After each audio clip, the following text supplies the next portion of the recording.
a nossa amiga Gilda, ela possa ser imbuída de pensamentos, de intuições positivas, que ela consiga transmitir tudo que estudou, tudo que se programou, tudo que vai ser permitido ser doado na noite de hoje.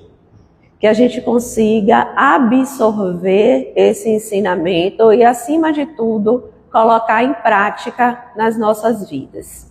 Que Deus nos abençoe, nos proteja e nos dê uma noite muito prazerosa e de muito aprendizado. Assim seja. Então, eu vou convidar nossa amiga Gilda, que é de Catu, e que sempre se disponibiliza a estar aqui conosco, e que é sempre um prazer receber essa turma de Catu por aqui. Então, fica à vontade. Obrigada. Boa noite a todos. Boa noite quem está nos assistindo pela internet.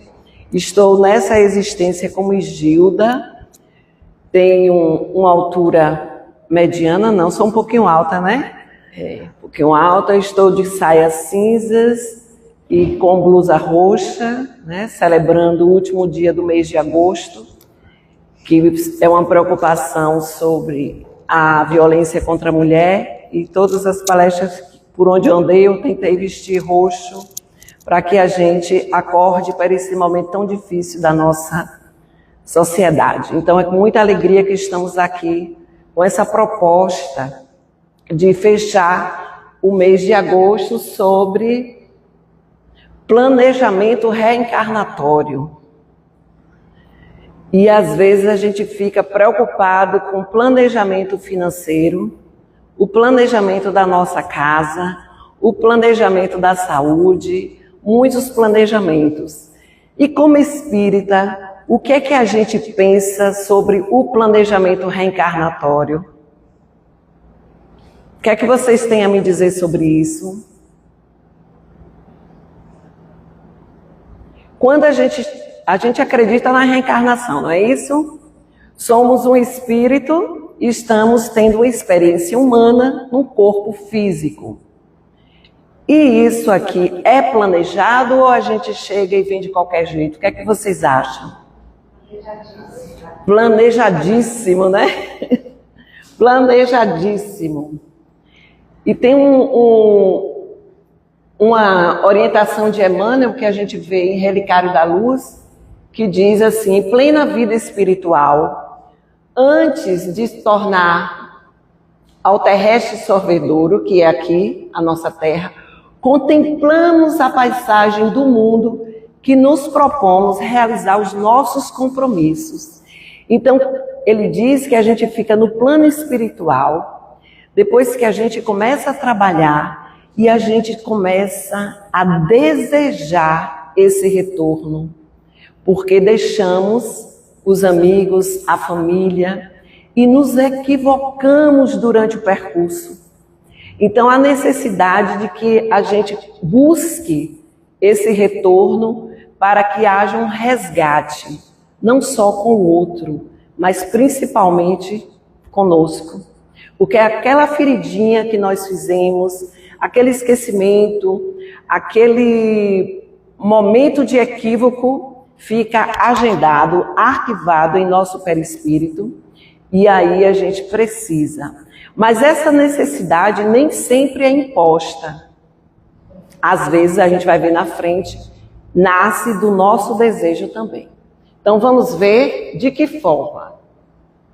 Ele também diz que lá a gente, que de lá de cima ou de lá de cá, né, como diz André Luiz Peixinho, a gente apenas passa do lado de cá, pro lado de lá, né? Ele dizia sempre isso. Estamos no corpo, mas a qualquer momento estamos em espírito. Então a gente pensa que o plano espiritual é só lá. Não, senão aqui não estaríamos cercados de desencarnado. Então a gente fica disputando no plano espiritual o momento de vir. E é o coração amado que desejamos auxiliar.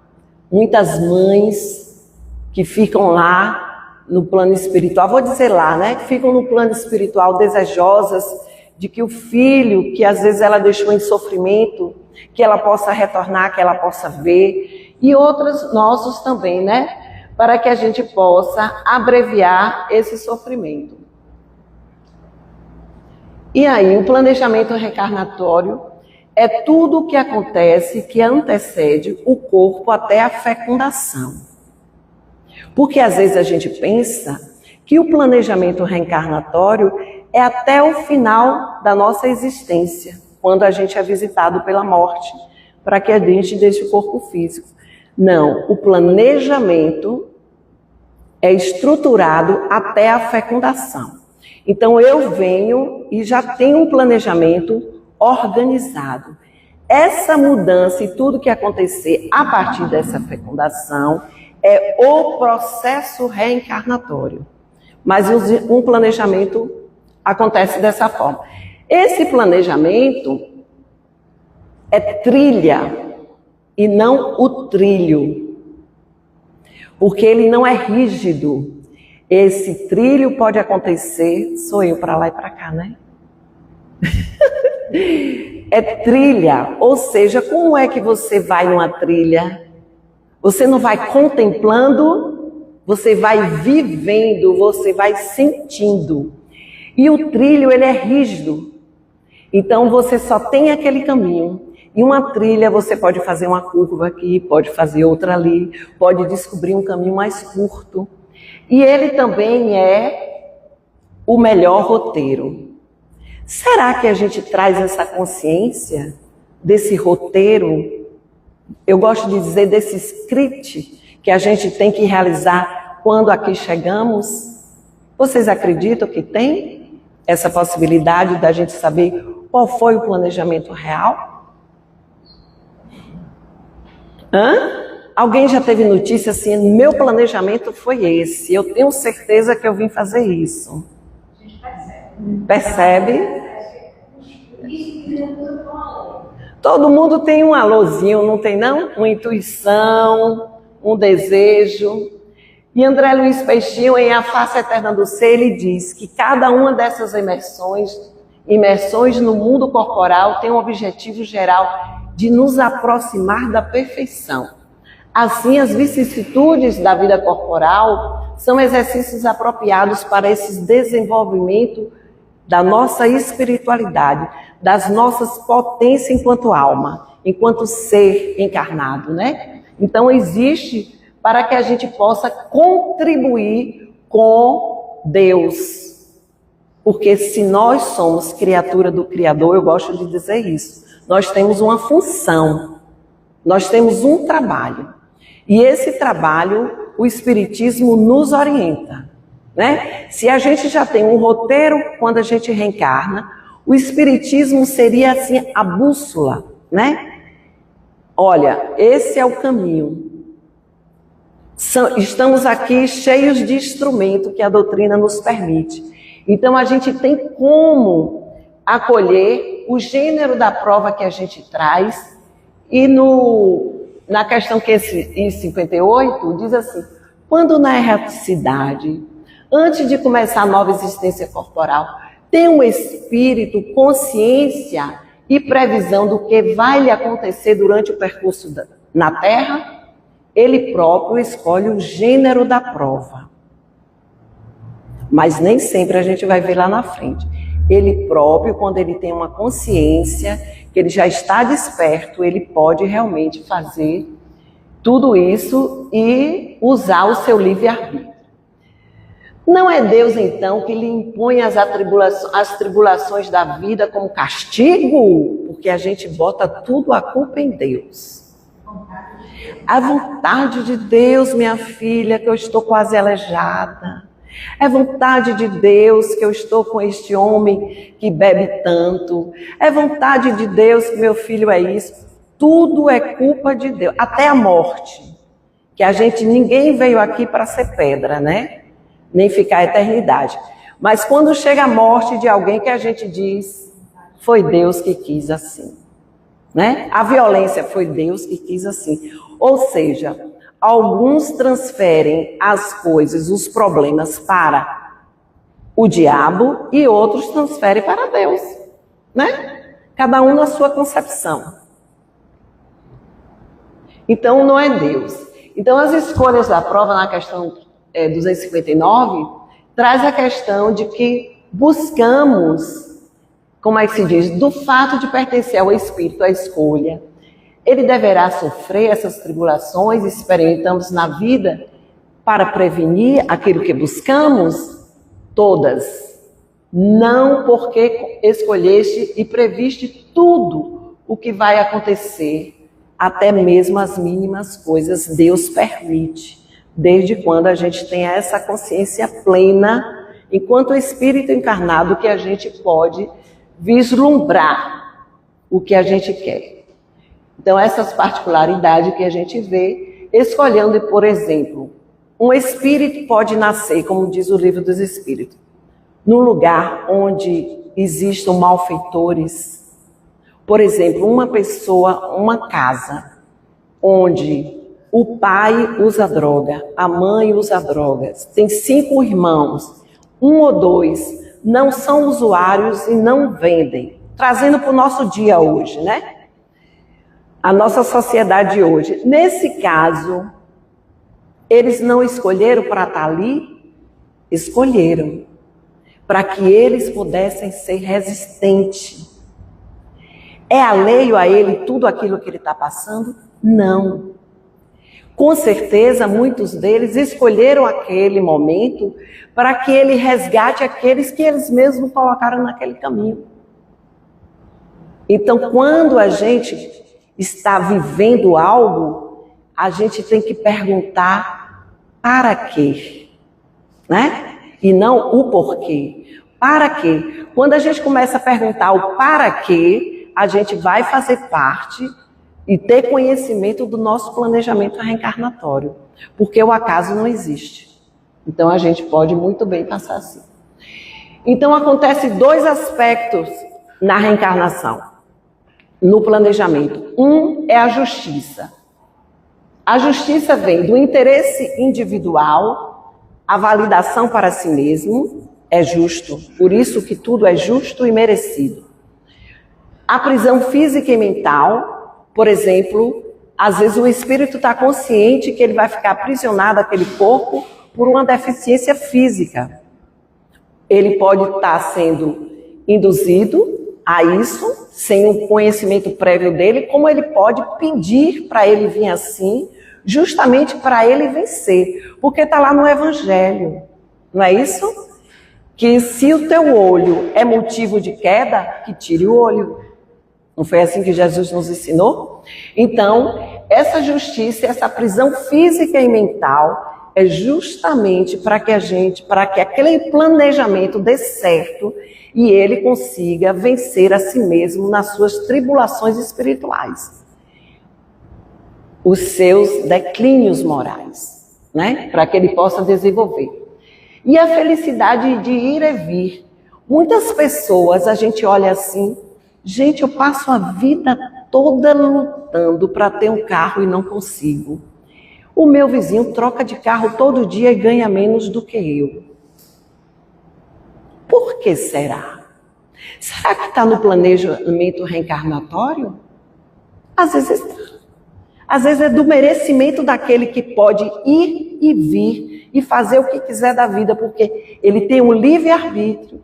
E ele usou muito bem, e ele tem a justiça divina ao lado dele. Então, antes da gente apontar para o outro, que pegou um carro e foi pagar 1000 prestações de R$1.000, a gente pensar que ele também pode estar numa situação evolutiva melhor do que você. Enquanto você está contando as suas moedas, ele já não tem apego material e tudo chega de bem para ele.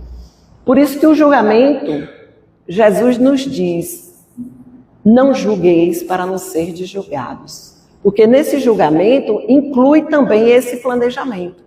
Porque o outro tem por merecimento, muitas vezes. E o outro aspecto é a misericórdia. A reencarnação é a misericórdia, pois contribui para o crescimento do outro. Eu posso estar numa evolução mista, numa reencarnação mista. Ou seja, eu tenho as minhas limitações, mas eu também estou me predispondo a contribuir na vida das pessoas. Então eu posso estar evoluindo paralelamente. Mas também a misericórdia nesse sentido vem com aqueles que nada têm, chega na vida e tudo dar de si para o outro, como a gente vê muitos outros exemplos por aí, né? Interferir na vida do outro positivamente. Tem gente que tem o dom de fazer as coisas e doar. A gente viu Irmã Dulce, a gente viu Divaldo Franco e outros tantos, do dia a dia, tiram de si para doar, né? Por exemplo, nos hospitais, as visitas, porque às vezes a gente só pensa na questão material, e não é. Outro sentido também é quando a gente tira o nosso tempo para ouvir o outro que estão tão necessitados. Por exemplo, agora mesmo, setembro, que parabéns pela programação de vocês, está assim excelente. Nós vamos celebrar, não é bem celebrar, né? É fazer uma reflexão sobre o Setembro Amarelo, que é um convite à celebração da vida. E se nós estamos aqui é porque nós reencarnamos. E nós estamos assistindo suicídio a todo instante, a todo momento. Eu conversei com uma grande amiga minha espírita essa semana, a cidade dela é bem menor que Ecatu. Ela disse: olha, Gilda, esse mês na minha cidade, 4 suicídios. 4 suicídios. E ontem nós tivemos na nossa cidade o suicídio de um jovem. Quer dizer, perdeu a razão de viver. E nós estamos contribuindo o quê nesse momento? Cada um que comete um ato desse, a gente tem que trazer a reflexão para si, perguntando para si, em que momento eu deixei de assisti-lo? Em que momento que às vezes você toma um susto. Meu Deus, eu vi essa pessoa ontem. Em que momento eu não olhei para o olhar, eu não troquei o olhar, não peguei na mão, não falei, né? Quantos de nós já passamos por isso? E a gente diz assim, o que é que eu fiz? O que é que eu podia fazer? Então, graças a Deus, nas casas espíritas, estamos refletindo sobre o Agosto Lilás, sobre o Setembro Amarelo, que é a celebração da vida, né? E aí a gente tem no Livro dos Espíritos a reencarnação compulsória, a reencarnação mista e a reencarnação livre. A compulsória é quando o espírito reencarna e ele nem sabe que reencarnou, porque ele é obrigado a reencarnar, porque o tempo está passando e há uma necessidade urgente para que assim ele seja feito. A mista e a livre, né? A livre como Adelaide, com a mãe de André Luiz, que imploram, daqui uns dias, né? Diz que 2026 a Terra será visitada por diversas reencarnações desses espíritos fantásticos e maravilhosos, como disse Divaldo, né? Então, a todo momento a gente pode estar aí. Nós estamos em busca de Emmanuel, né? Porque Chico disse que Emmanuel ia reencarnar. Daqui a pouco nós vamos estar pesquisando sobre Joana de Ângeles, porque ela disse que quando Divaldo partisse, ela estaria de volta. Será que ela não já chegou e já está tomando posse, observando como para poder seguir? A gente não sabe. A gente vai ficar nessa curiosidade eterna, né? E aí, então, todo mundo procurando saber. Tem um garoto agora, no sul do país, que ele lê a Áurea, né? É um menino de 13 anos, fantástico. E aí o pessoal está dizendo que ele é Allan Kardec, né? Aí cada um fica dizendo a reencarnação do outro, quem somos nós na fila do pão para a gente estar adivinhando quem, né? Aí outro dia, eu até já falei isso um dia desse, que era uma visita em determinado lugar de um espírito superior, e o espírito ficou quase 3, 4 horas fazendo uma mensagem. Quer dizer, a gente tem que ver se esse espírito realmente era ele, né? Se era superior para ficar 4, 5 horas fazendo palestra. Então, Jorge Elart, ele traz para a gente 7 tipos de reencarnação. 7, né? Das 3 que nós vimos, ele traz as 7. Eu dei uma pesquisadinha nele lá e trouxe essa tabelinha que ele fez. Tem os iniciantes, que o que é que acontece na reencarnação dos iniciantes?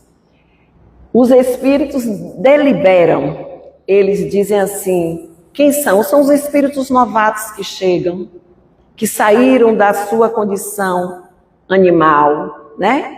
Passando por todos os reinos, e esses espíritos vão reencarnar para aprender determinadas situações. Então, nascem em determinados grupos. Podemos dar o exemplo de determinados indígenas ou em determinados locais que eles possam estar aglomerados, aprendendo. E o que é que... Não nesse caso nosso, hoje em dia, que a gente não vai falar dos homens da caverna, né? Mas esses espíritos encarnados, quem delibera são os espíritos que estão orientando a reencarnação. E o reencarnante, ele totalmente ignora, eles estão ali para aprender a ser diferente, né? Quais as características? As encarnações de seres recém-saídos da animalidade. As singelas, ele já começa a ter noção de que ele é um espírito e que pode estar na Terra. Então, os espíritos ditam essa orientação. E o reencarnante acolhe, não, eu vou, porque eu estou aprendendo e vou colaborar em planeta A, planeta B, planeta C, e eles vão aprendendo. Então, eles acolhem essas orientações e têm decisões mais rápidas e circunstanciais da reencarnação. E aí a gente vem para as compulsórias, que os espíritos decidem. Não é o reencarnante que decide, porque eles dormem. Na hora, até o momento da reencarnação, eles estão dormindo, porque eles vão reencarnar sem conhecimento que estão reencarnando, né? E eles dormem. Alguém está avalizando, assumindo compromissos ainda. Esses espíritos, muitos espíritos bondosos, acompanham esses seres reencarnantes, eles ali simplesmente na ignorância de estarem reencarnados. Agora, quando despertam no plano físico, muitas vezes estão aprisionados no corpo, sem poder, né, ter outras atividades, justamente para impedir que aconteçam determinados acidentes, né? E depois vem os espíritos comprometidos. Nesse caso dos comprometidos, os espíritos orientam. Eles orientam porque já sabem que eles já têm uma condição de perceber e sentir essa orientação. Então, o reencarnante, eles temem. Porque eles são comprometidos e eles temem. Porque tem medo de errar novamente, né? De fracassar.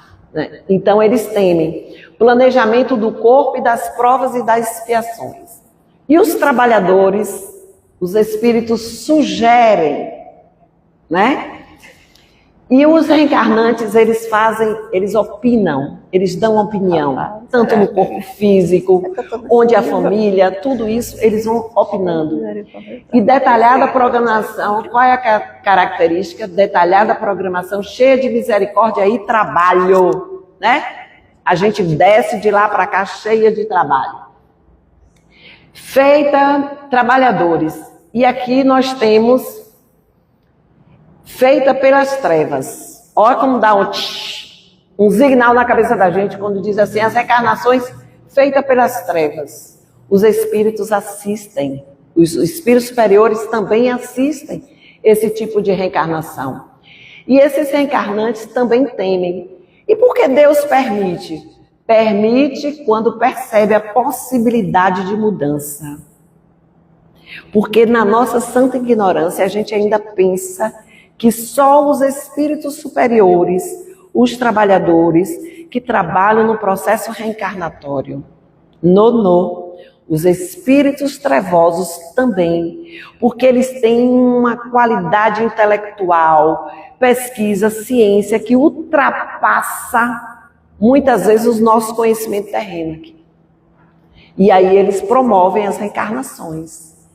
E às vezes acontece numa festa, no carnaval, às vezes acontece num estupro, né? Eles provocam aquela situação, incentivam e acontece a reencarnação ali naquele momento da fecundação. Eles articulam e os espíritos superiores acompanham, porque naquele que vai reencarnar, que está temeroso, pode acontecer um momento de lucidez enquanto estiver no corpo, o despertamento, um grande amor que pode surgir na vida dele, né? Dizem que Lampião, a salvação de Lampião em muitos momentos da vida dele espiritual foi o amor que ele tinha por Maria Bonita. Né? Que ele é um homem temido. E, no entanto, ele amou aquela mulher de tal forma que chegou no plano espiritual e teve recursos para sobreviver no plano espiritual. Né? Então, a gente vê isso. E tem, por fim, servos fiéis, que são esses que veem que os espíritos se comovem. Os espíritos estão lá, ó, tudo no planejamento para reencarnação.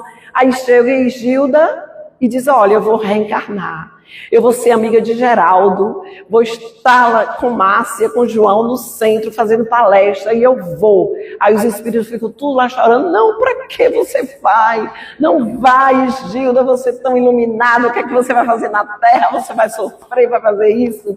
E eu digo, não, e aí eu venho, ou queria eu, um dia, quem sabe, talvez. Um dia, quem sabe, talvez.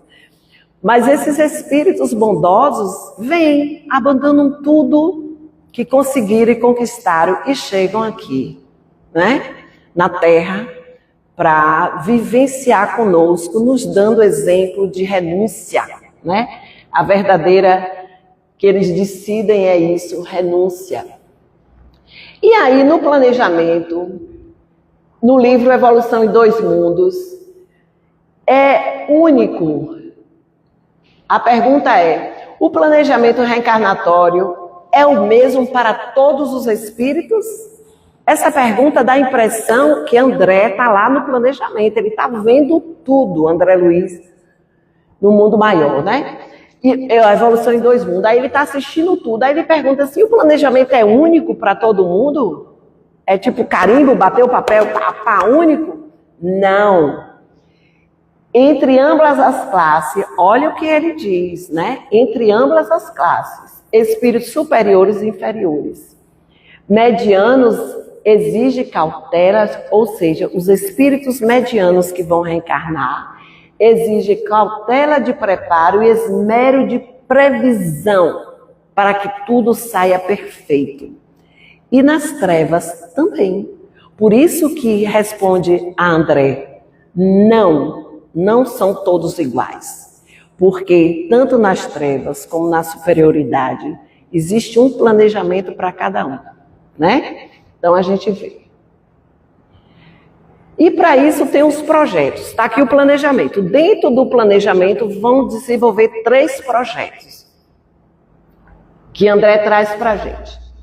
O projeto, deixa eu ler aqui, o projeto biológico, biofísico, o projeto social e o projeto espiritual. Então vamos lá. O projeto biológico. Olha que bonitinho que eu trouxe para vocês. De acordo com a biologia e a genética dos futuros pais. O primeiro passo. Quem vão ser os pais de Gilda? Wilson e Angélica. E a gente vai para as características físicas. O biotipo, altura, cor da pele, olhos, cabelos e estética. Né? Então vai nascer ali, ó, tudo certinho, tudo prontinho. Depois vem outro aspecto, os sistemas internos, que vão providenciando, sendo providenciado tudo, até mesmo a tireoide.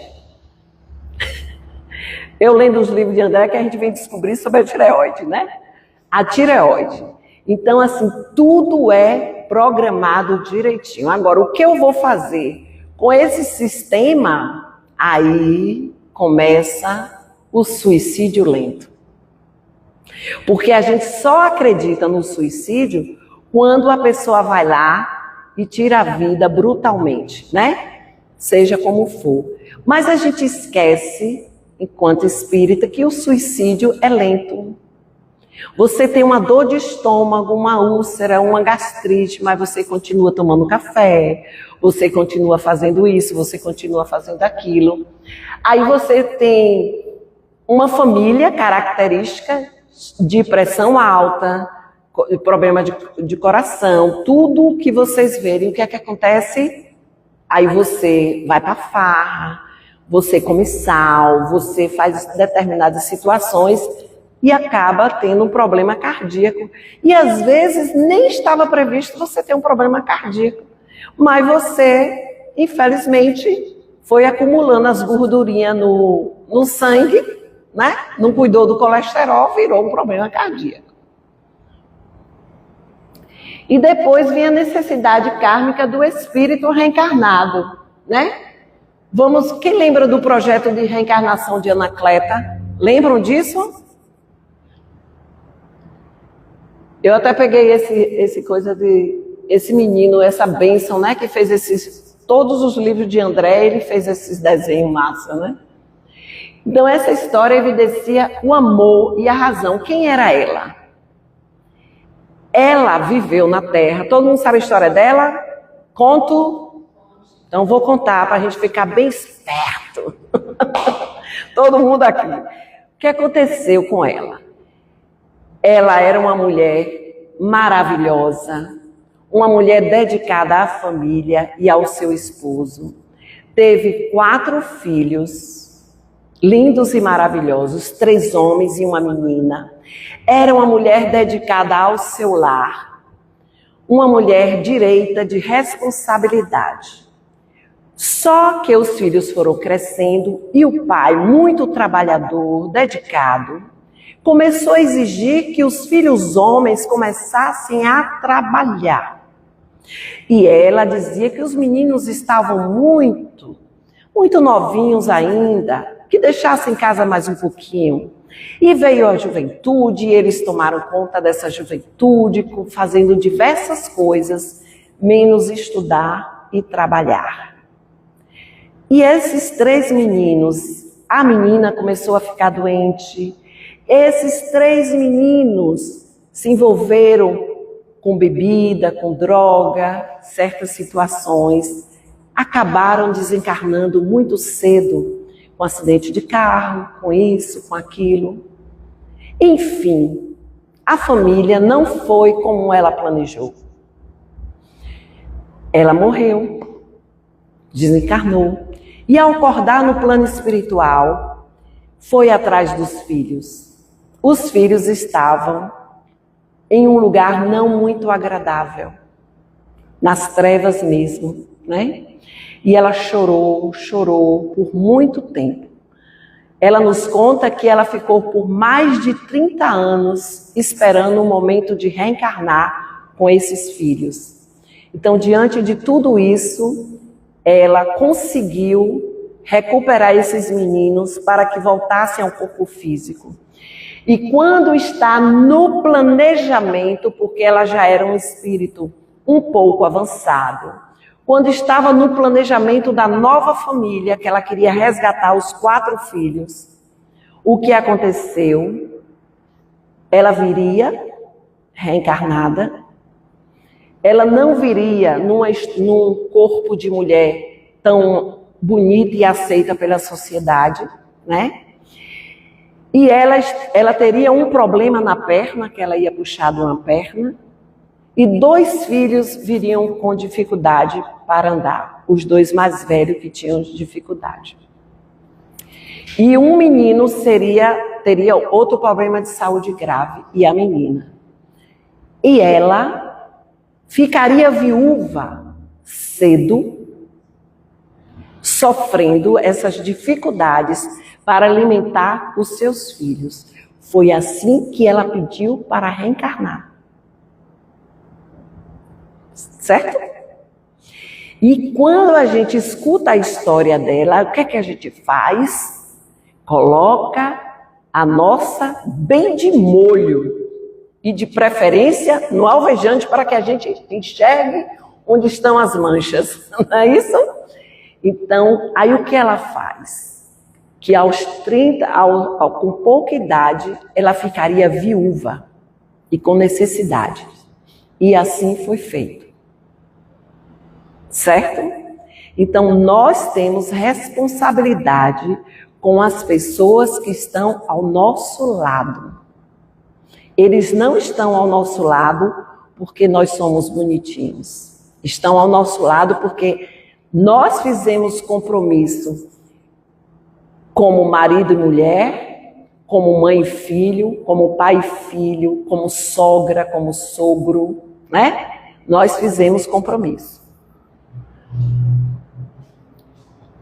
E no projeto social, a família, quando está se organizando, como a gente viu a história dela, olhe só como ela pediu. Ela interferiu no corpo físico, que ela teria problemas sérios no corpo físico. Ela interferiu junto com os filhos no corpo físico dos filhos. E agora vem o projeto social.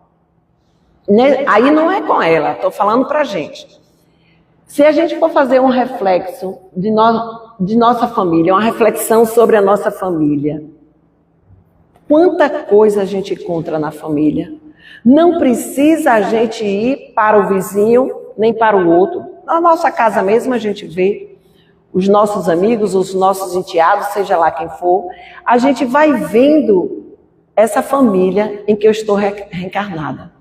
Tem gente que ainda diz assim, como é que eu não tenho um pingo de afinidade com essa família que eu estou? E realmente tem gente que você olha assim e diz, nem faz parte dessa família. Mas a gente está aonde necessitamos estar. Né?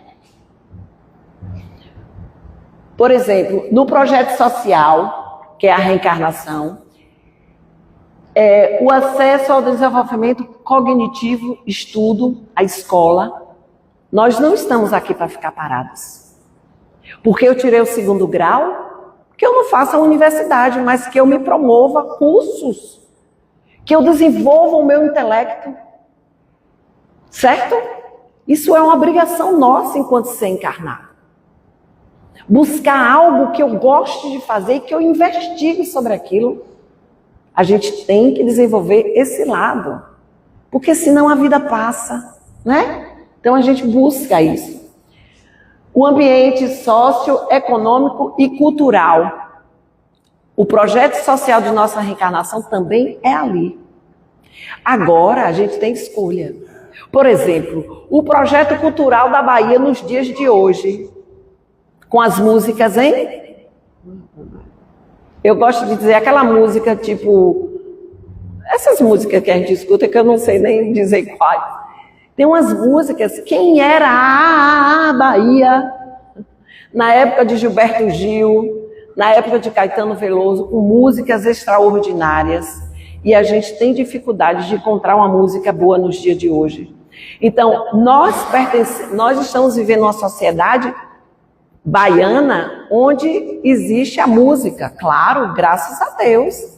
Mas eu faço parte desse projeto social e cultural, então a gente também tem que pensar qual projeto cultural que eu estou fazendo parte na minha cidade, de que forma eu estou participando disso, que não é só a crítica, né? Mas observar também a profissão, no nosso planejamento reencarnatório vem a nossa profissão. Vem. E às vezes você tem lá, olha, você tem a possibilidade de ser enfermeiro, de ser isso, de ser aquilo outro. Mas você vai trabalhar carregando peso. Você vai trabalhar numa empresa que você vai abrir valas, enterrar tubos. E você fica assim, por quê? Para que você aprenda a valorizar as coisas, não ter orgulho e não ter vaidade.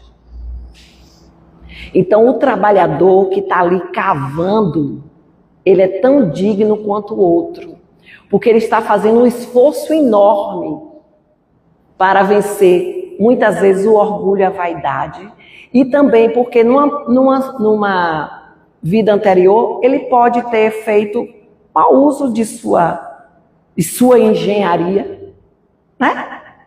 Então tudo tem um motivo. Então temos a profissão, temos o papel a ser desenvolvido na sociedade.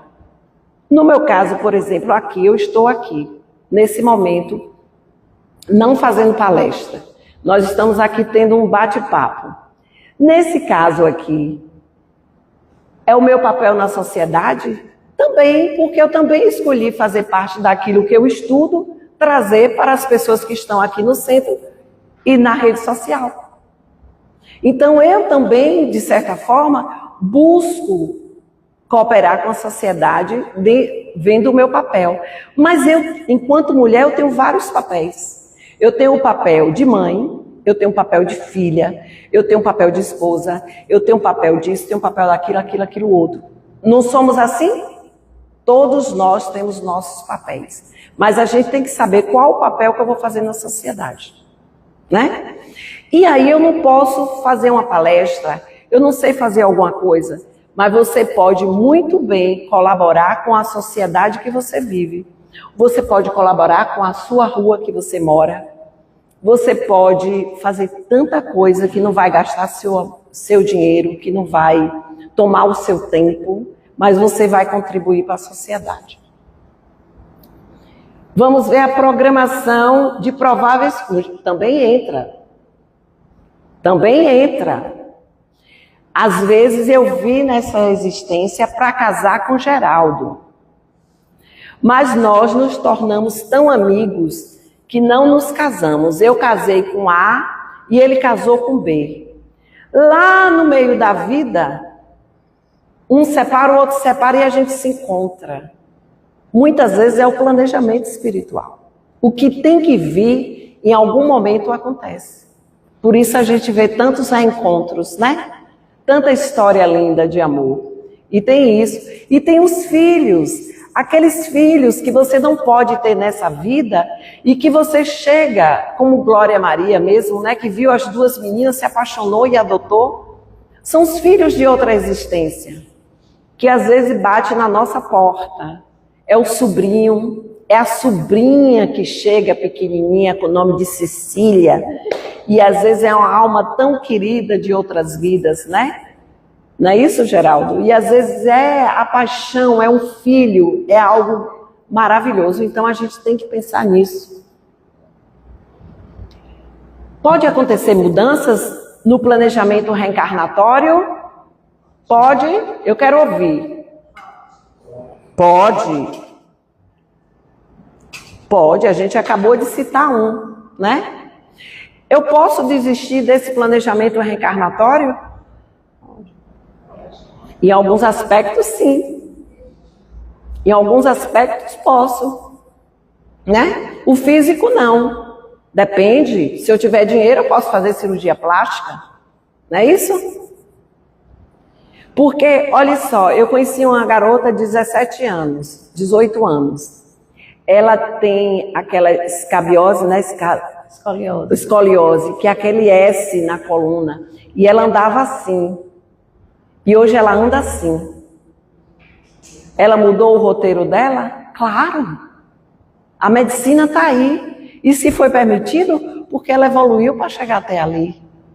Isso é maravilhoso nos nossos tempos de hoje. Agora, o que eu vou fazer dali é que é o problema. Né? Por exemplo, daqui a alguns anos eu posso querer fazer uma plástica, ficar toda esticadinha, toda bonitinha, o corpinho todo lindo. O que eu vou fazer desse corpo depois, aí é um problema meu, eu posso jogar a minha reencarnação fora, né? Então a gente tem que pensar nessa possibilidade. Determinação, persistência, vontade e disciplina é o que nos leva a vencer. E a gente vai vencer quem? Nós vamos vencer nossas necessidades. Vamos sair daqui melhores, né? E o projeto espiritual é o principal objetivo da reencarnação? Quais são os compromissos assumidos? Porque não é o projeto espiritual, não é isso? É o objetivo da reencarnação, do planejamento da reencarnação. Quais os compromissos que assumimos? Como é que eu posso saber quais os compromissos que assumimos? Será que nós estamos aqui nessa casa espírita à toa? Não.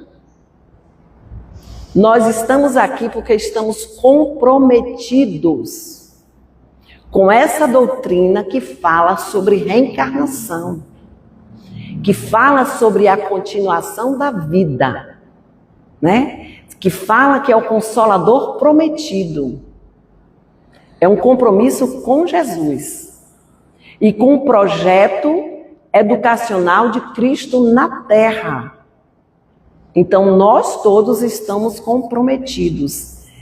Alguns podem estar comprometidos com a casa espírita, no serviço de varrer, numa palestra, numa organização, na direção, no outro. Mas quem está aí na cadeira também está comprometido com a doutrina espírita, que é o quê? Colocar em prática aquilo que escuta aqui. Colocar em prática aquilo que vê no Evangelho em casa. Esse é o compromisso também. A mudança de hábito. A mudança para que seja melhor o amanhã, né? Esses são os nossos compromissos. Com os filhos, com tudo, né? Os projetos físico e social nos direcionam para o objetivo principal. Primeiro, a evolução.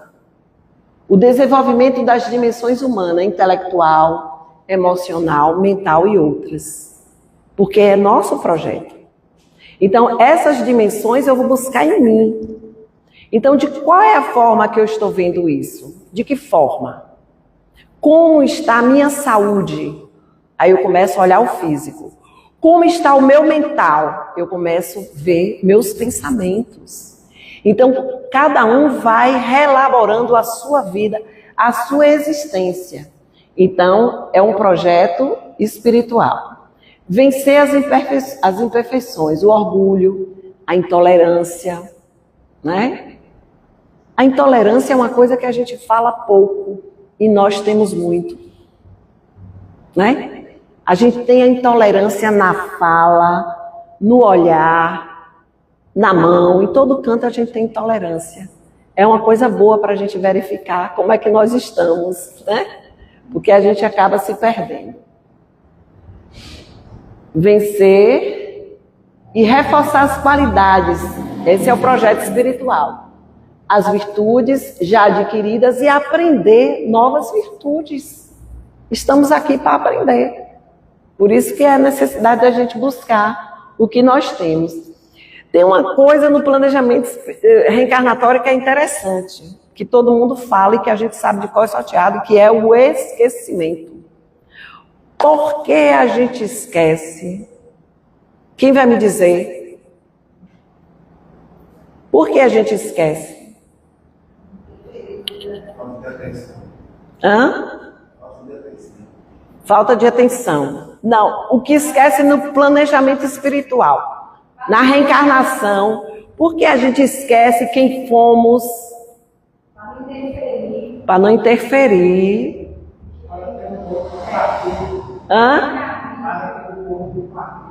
Isso. Para chegar aqui bem novinho, né? Esquecer. E também por outros objetivos. Esquecer o que fizemos. Porque às vezes nós cometemos crimes, equívocos. E aí a gente esquece. E Deus é generoso, maravilhoso, que faz esquecer. Porque se você quer saber quem é você, quem foi você, eu não me interesso, ninguém me conte quem eu fui, porque eu não me interesso, que basta eu me olhar, eu já sei quem foi. Não precisa. Abaixa a gente se olhar mesmo com profundidade, que você vai ver que você tem intolerância, que você tem orgulho, que você tem vaidade, né? Que adianta alguém dizer para você que você foi príncipe, que você foi princesa? Não. Então, esses pensamentos nossos é que faz, como é que se diz, essa busca que a gente tem. Eu gostaria de ir para o centro espírita para me dizer, o espiritismo me explicar quem eu fui. Aí eu digo, olhe para quem você é, que até o corpo físico vai lhe dizer quem foi você. Basta olhar as doenças que você teve. Olha, quando uma pessoa chega e diz assim, não, e o colesterol? Tá ótimo, tudo ótimo. Essa pessoa, minha gente, né? Cuida de si, cuida da vida, da saúde, de tudo. Então, é uma pessoa comprometida consigo mesmo, não é isso? E outra, por que a gente esquece? Esqueceu que os outros nos fizeram. Olha outro lado interessante do esquecimento da reencarnação. Porque eu imaginar que eu adoro Geraldo, adoro Márcia e descobri que esses dois me traíram, eu vou olhar com o mesmo olhar que eu olho Márcia? Com carinho, com amor e respeito? Ela pode me trair qualquer hora. Não é isso? Geraldo pode me trair qualquer hora. A generosidade, a bondade, a grandeza de Deus, para que a gente esqueça quem nós fomos e o outro quem foi para nós. Por causa disso aqui, ó. E às vezes a gente pega aquele rebento lindo, coloca aqui no colo, e foi um ser que a gente abandonou, um ser que nos feriu de tal forma que agora vem como filho, né? Como a mãe de André Luiz, no livro que ela vai reencarnar para receber as mulheres com as quais o marido dela traiu e destruiu a vida dela. E ela vai reencarnar para recebê-las como filhas. E aquele ser de luz vai esquecer. Entenderam a beleza de Deus? Porque ela, por ser um espírito de luz, ela podia até relembrar em algum momento, né, que a gente tem como averiguar através dos nossos sonhos, das nossas intuições, mas aquelas que traíram ela, que feriram, nunca iam se perdoar de saber que foi ela. Ia logo se sentir humilhado e sentir isso, né? Ali. Tá perto, não? Ser protegido também tem isso, né? A proteção pelos espíritos. Os nossos queridos, amados obsessores, nossos amigos que não nos abandonam nenhum minuto para que a gente cresça, né? Eles são os nossos testes para saber como nós estamos. Muitas encarnações são assim. Eles ficam prisionados no corpo para que os espíritos obsessores não percebam, não saibam aonde eles estão. E aqui a gente já viu os nossos inimigos, acabamos de falar, né? Mas, diz Emmanuel, mas ai de nós, tão logo a matéria densa nos cobre parcialmente a visão, olvidamos a pressa os compromissos assumidos e esquecemos promessas, entusiasmos e afirmações edificantes que constituíam a base dos nossos planos redentores, porque a gente acaba esquecendo disso. E aí Emmanuel diz, ó vós que guardais por sublime depósito as verdades do além, auxiliai-nos a sustentar o serviço do amor. Ele diz para nós, espíritos encarnados como espíritas, para auxiliar esses espíritos, os nossos que a gente chama de anjos guardiões. Coitado do meu, todo dia eu peço perdão a ele, querido, querida, me perdoe, porque eles, às vezes a gente não contribui com eles, né? Chega a intuição para ir a algum lugar ou não, e você acaba fazendo algo equivocado, e ele está ali dizendo, não faça, olha a sua reencarnação, e você acaba fazendo, né? E como eu posso fazer isso? Averiguando como estou indo, como está o meu comportamento, para lembrar do planejamento reencarnatório, recalculando a rota, porque na rota da gente não vem matar, não vem trair, não faz parte do roteiro essas coisas.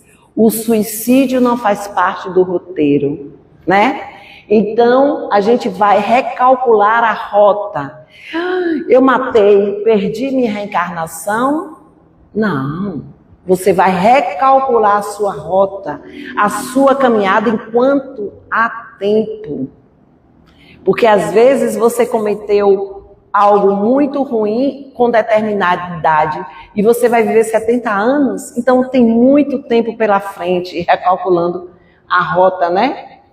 Reorganizando para não ter complicações. Você é capaz de cumprir 60%. Como os espíritos são generosos, eles mandam a gente para cá, a gente pede para vir, outros, como eu, com certeza, vêm a pulso, compulsório, e diz, ó, Gilda, vá, que eu confio que você vai recuperar 60%. Oh, ilusão, né? Mas a gente chega lá um dia. Eu acredito. E como é que eu posso verificar se eu estou indo bem? Põe essa frase na cabeça. Amar a Deus sobre todas as coisas e ao próximo como a mim mesmo. Esse é o roteiro seguro. Quem vai por esse caminho não se perde, disse Jesus. Foi Ele que disse. Foi Ele que disse. Amar a Deus sobre todas as coisas e o próximo como a si mesmo. Então é o roteiro seguro para a gente não perder o planejamento da reencarnação. Agora, como você vai fazer, aí você faça seu planejamento. Você se descobre. Construindo o livre-arbítrio para quê? Para desenvolvimento das competências pessoais e sociais. É o nosso estudo para a gente fazer. O desenvolvimento do raciocínio, da inteligência e da consciência. Qual seria a primeira consciência a ser despertada? Eu sou um espírito, estou tendo uma vivência, uma experiência humana, mas eu sou um espírito, como a gente diz, imortal, habitando um corpo. Esse é o primeiro despertar da consciência. Se ver como espírito. Já passei da hora, né? Fazer o uso correto do conhecimento adquirido, né? Ou seja, tudo que eu aprendo eu tenho que botar em prática de uma maneira correta. Isso é importante. E no plano espiritual, para quem quiser se aprofundar, nós temos no livro E a Vida Continua, o Instituto do Serviço para a Reencarnação, quem quiser. O livro Nosso Lar, a colônia Nosso Lar, que fala sobre o planejamento reencarnatório no Ministério do Auxílio, né? E no livro Memórias de um Suicida, que é a colônia Maria de Nazaré, voltada para o atendimento dos suicidas. Quem quiser ler esse livro é fantástico. Acho que todos nós, para os dias atuais, deveríamos ler para que a gente comece a ampliar nossas visões sobre os nossos irmãos que estão passando por esse momento tão difícil, né? Que é de Ivone Pereira, esse livro. E aí, rapidinho, Chico pede a cura. Tem uma hora que Chico está sofrendo lá, sem enxergar direito. E Emmanuel diz que vai fazer outro livro. Ele diz, não, Emmanuel, não posso, eu estou quase cego, eu estou com dificuldade de visão. Aqui você cura todo mundo. Os espíritos vêm, doutor Bezerra cura, e ninguém me cura. Não, eu não posso mais. Aí Emmanuel olha para Chico e diz, Chico, abra o Evangelho. Aí Chico abriu o Evangelho. Aí o que saiu? Vinde a mim todos vós que estáis sobrecarregados, e eu vos aliviarei. Você ouviu, Chico? Jesus não disse assim, eu vou te curar. Ele disse, eu vos aliviarei. Entenderam? Então, também nós podemos pensar nisso, de que quando as provas chegarem até nós, nós vamos orar para que tudo aquilo seja aliviado na nossa caminhada. mas jamais fugir da prova. Porque Joana de Ângeles tem uma frase que ela diz: todas as dores são testes aferidores para saber como nós estamos na caminhada. Então, quando a dor chegar, diga ai.